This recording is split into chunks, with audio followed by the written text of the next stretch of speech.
Linet nyambano soro boti uru kuri mu cyune Nairobi asentira gihugu kandi bono tegatuske mutu mwanche mwerya se bono ikati amenyi kuri ensemo ya Transmara e county ya Narok niko besokire na kugikerie bikoro by'ikisegi ekyo kigenderete asensemo ya Ngararo Noret ekyo kigenderete go esgeka gyekikisato wikabono bakwana eya masemo ni gateseni egien Soko TV amenyi abo niko batebuna kisegi ekyo nigo chiairire amagima y'abantu gusira nabo igo okubara ko muremba chinseme cyasegeka gitambe bono nigo bono baboliye wizara y'uburendi bw'ime gokore ibikaro bya bwango iri gukora mu cyando yogendere ko banaria na gukora na gusaria murembe asenseme yo asegeka kirose asobwango.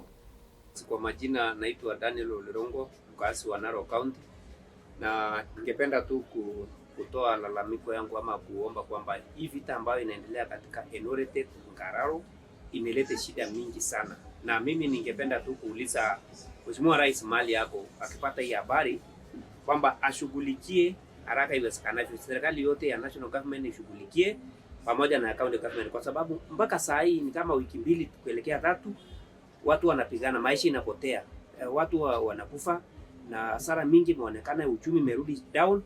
Kwa majina naitwa Emmanuel Mseur, mimi ni mkaji wa Kilgoris, Narok County. Ningependa kuongelelea vita ambayo inaendelea kwa huko mpaka Noretet ambao ni mpaka wa Singishu na Syria. Hiyo ni vita ambayo imeendelea kwa wakati kubwa sana na inaendelea kuleta madhara mingi, watu wanawawa na hakuna hatua ambayo inachukuliwa na viongozi.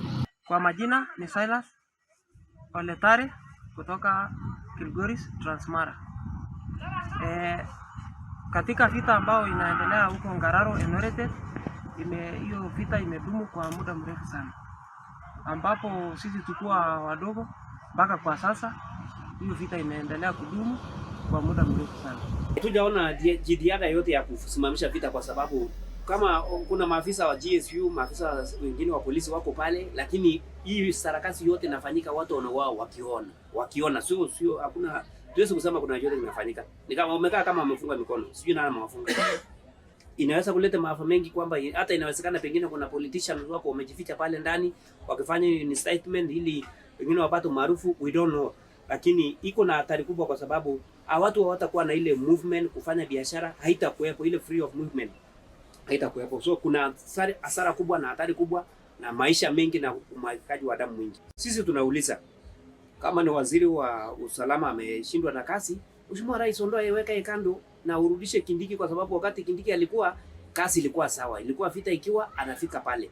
Na hata tunakumbuka wakati wa marehemu President Moi, ukiwa na clashes kama hii angekuwa amelande pale, ametoa onyo kali kwamba hiyo vita ikome na bila upendeleo kwenda kushoto ama kulia. Kwa hivyo hapa tunaona kwamba hakuna haki, hakuna fairness. Tunauliza kwamba hiyo vita ikiwezekana Mheshimiwa Rais acting mara moja, ili tuweze kuweza kuokoa maisha ya watu, kwa sababu hao watu wakikufa wote nani watakupigia kura 2027?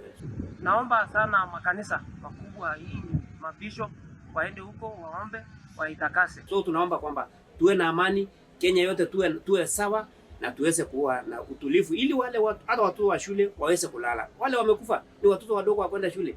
Kwa hivyo tunaomba kwamba amani